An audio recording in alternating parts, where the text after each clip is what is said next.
I'm going to be looking at the brain of God, and what is happening to our brain today, and how we can take it with us for the rest of our lives. No dementia, no cancer, no heart disease. I want to give us some guidelines today for things that you can implement immediately.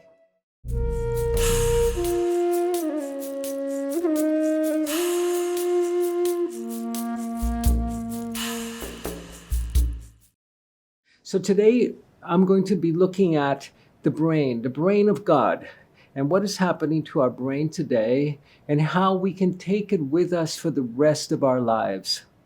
I remember as a young medical anthropologist in the Amazon finding that there was no dementia in any of the villages that I went to.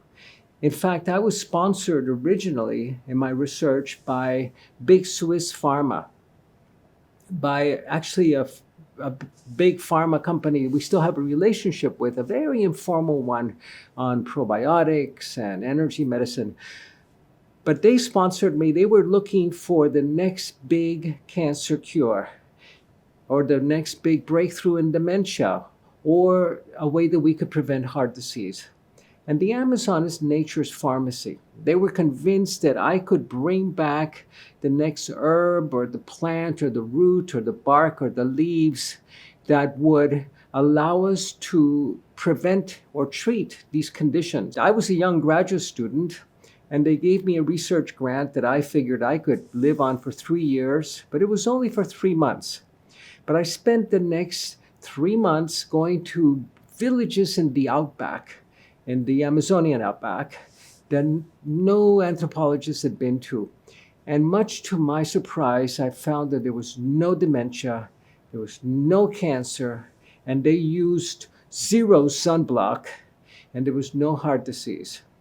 These are the illnesses of the West, and our scientists attribute this to the fact that as soon as these indigenous populations begin to eat like us, they begin to get sick like us and to die like us. Dementia rates shoot way up, cancer rates shoot way up. But there's something else going on. So this is what I want to explore with you today. How is it that we can take our brain with us for the rest of our lives and break free from this curse of Western civilization that dooms us to dementia, that says that by the age of 85, 1 out of 2 of us will have diagnosable Alzheimer's, a 50% risk of diagnosable Alzheimer's. And we're all going to live to be 85 or 90, actually closer to 100. So how do we take our brain with us for the rest of our lives? And this is really critical today, because with this tremendous health emergency that we're going through in the planet, many of us are getting stuck in our primitive limbic brain, our ancient Neanderthal brain, where fight or flight lives. And the fight or flight response produces adrenaline and cortisol. In fact, it's not really fight or flight only, it's fight, flight, and freeze. When you can't fight, when you can't run, we freeze. And when we freeze, we begin to produce cortisol and adrenaline. And cortisol is deadly to the brain, absolutely deadly.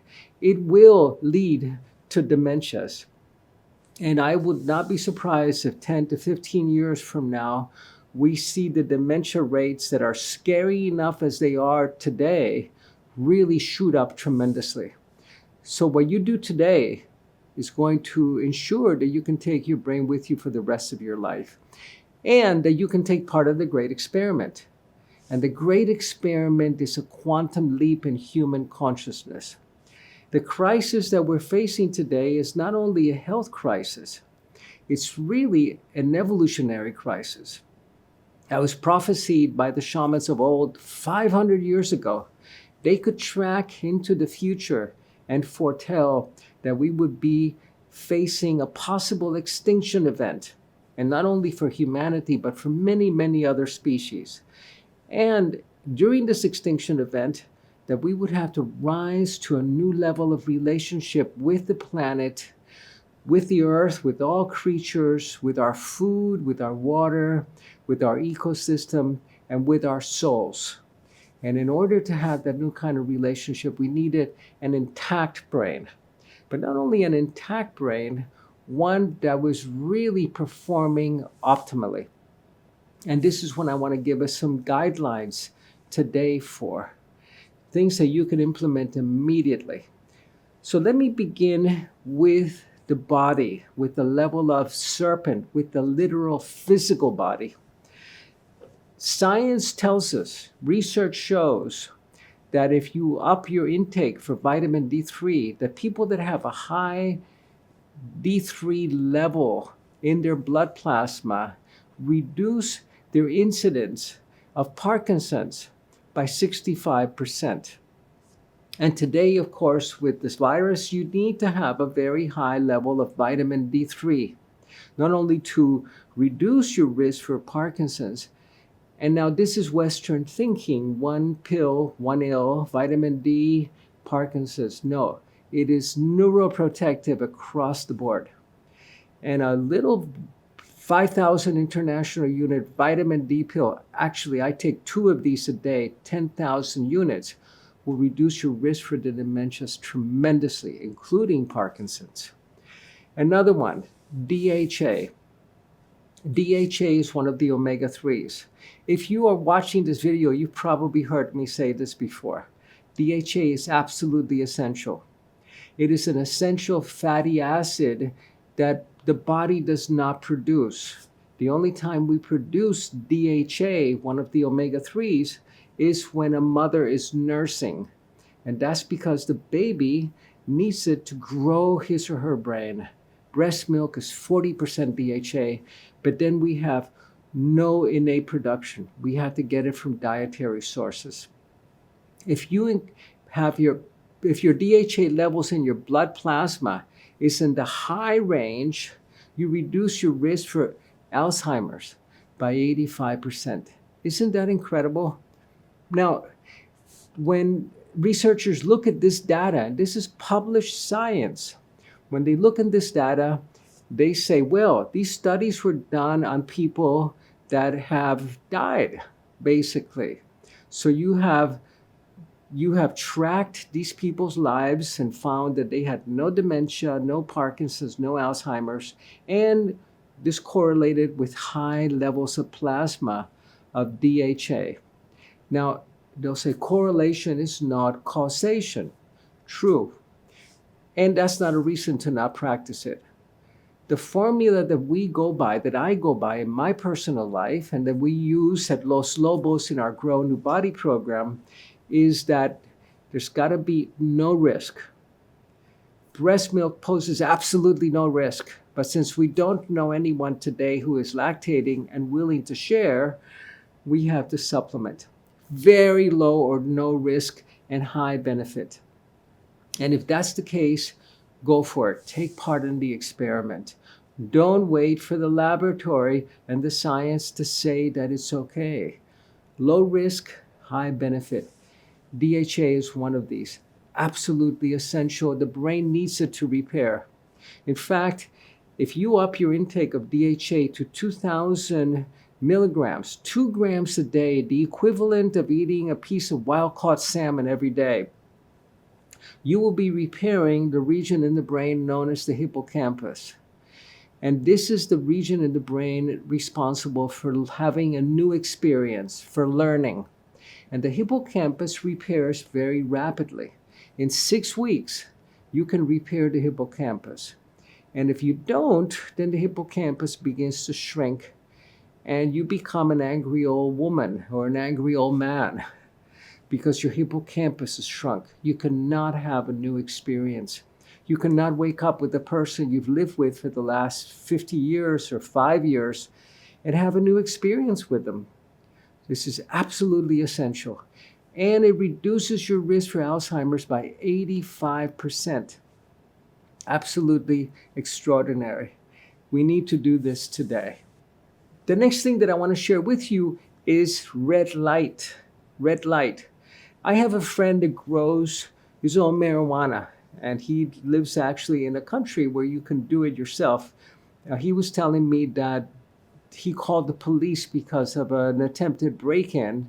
He lives in Amsterdam, and he had this beautiful marijuana plants in his living room underneath grow lights. And the police were saying to him, one of the cops saying, "Wow, you have some incredible plants. How do you get them to grow so well and so strong?" And he said, "Grow lights." If you tried growing your own marijuana or any other plants in the winter, you know you need certain frequencies in the blue range and in the red range. But plants are not the only ones who need this. Humans need these. Humans need these frequencies in the blue and in the red, 650 nanometer light in the red that we don't get any longer. And this is absolutely essential for your health, because red light will go through tissue. Red light goes through skin, it goes through bone, it'll go through 25 centimeters of tissue in the body. That's 10 inches to reach regions inside, deep inside the body. But only red light does that. If you have a little pulse oximeter, which everyone should have today, that tells you the level of oxygenation in your blood, you'll see that it's a little red laser in it. It goes right through skin. It goes through skull. Let me demonstrate this for you. I'm going to shine this red laser. And could I have the lights off, please? See how this red laser goes right through my hand. And it goes right through the skull. 8 to 10 inches inside the body. Red light does that.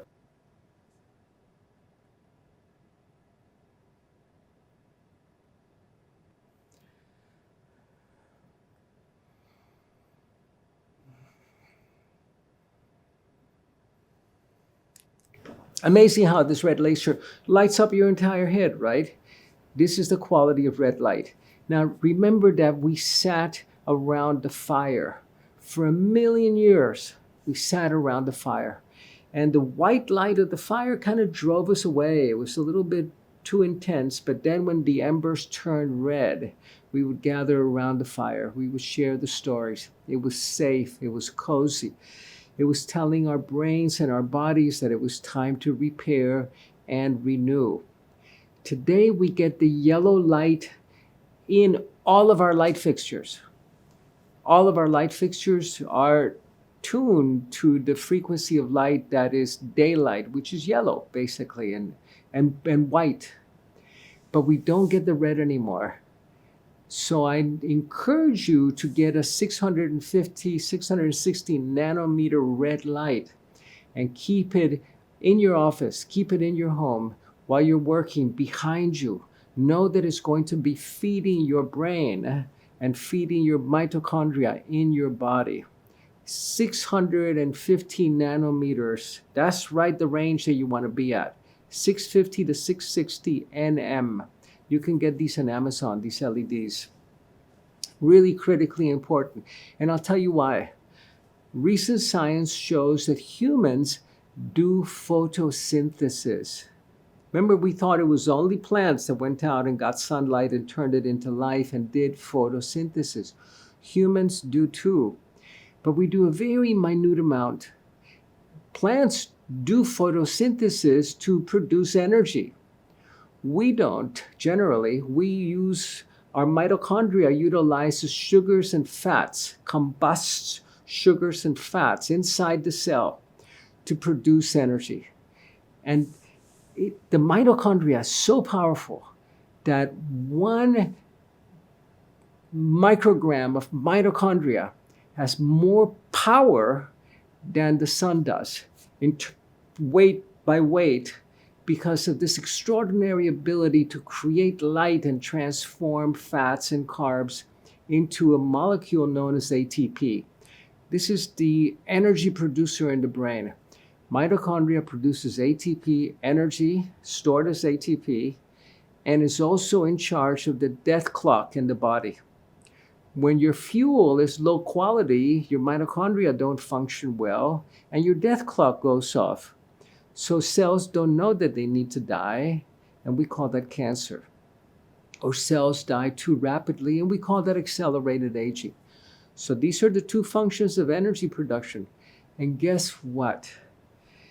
The photosynthesis that we do deep inside the body, only in fat tissue, deep in the body, that photosynthesis, it produces not energy for us, a little bit, but signaling molecules. It produces signaling molecules triggered by red light. So if you can sit around the fire, around the embers beautifully, this is fantastic. You will get that red light from the embers. Otherwise, get a red light appliance, a red light bulb, and keep it behind you. Don't look at it straight because you don't need to have it go in through the eyes. It'll go right through the skull, as I just showed you with that red laser, how it lit up my entire head. This is really important. This is a topic of my new book, how we lived in a world that was lit only by fire for 1,000,000 years. And our bodies received instructions from that red light, and which we don't get anymore. We get the white light in our appliances. We get the white and yellow light in sunlight. We get the blue, which is the other frequency that grow lights respond to. Blue and yellow. We get the blue from the sky, but we get the red from the fire. If you want to go a little bit deeper into the matter, I'm going to be putting into our resource section at the Four Winds. In the resource section, there's an article, research, that shows the power of flickering 40 hertz, 40 cycles per second light that pulsates at 40 cycles per second, and the power that it has to eliminate these protein tangles that are associated with Alzheimer's. Beta amyloid plaque disappears in a week with mice. Really interesting research coming out of MIT. Leaving the physical and stepping into the emotional, it's really important to get the permission of the ancient brain to take this quantum leap that we're taking together today. So if our Neanderthal brain is living in fear of a coronavirus, or of an economy that's going to hell, or of social unrest like's happening around the world, it's going to keep us trapped in fight or flight, cortisol, damaging the hippocampus. The learning centers in the brain are decimated, and we're stuck. We cannot come up to the higher brain. So what we need to do is we need to get permission from this lower brain. And the lower brain, the Neanderthal brain, the limbic brain, needs ceremony in order to change. If it doesn't have ceremony, it will not change. So I invite you to do your fire ceremony, do your candle ceremony, as we have done before. Light a candle. Light a candle. And I love to begin by smudging myself with a little Palo Santo or a little bit of incense, just to clear the field.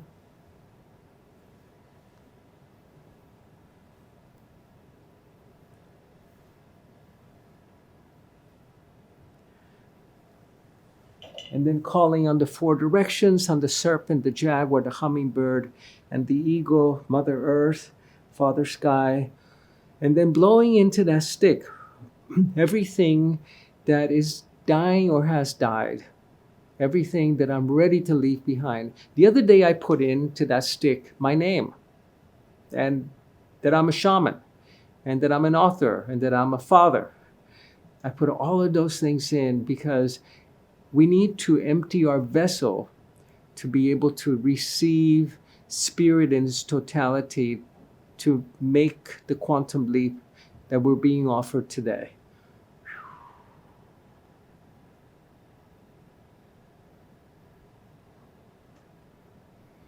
And then take it to the fire.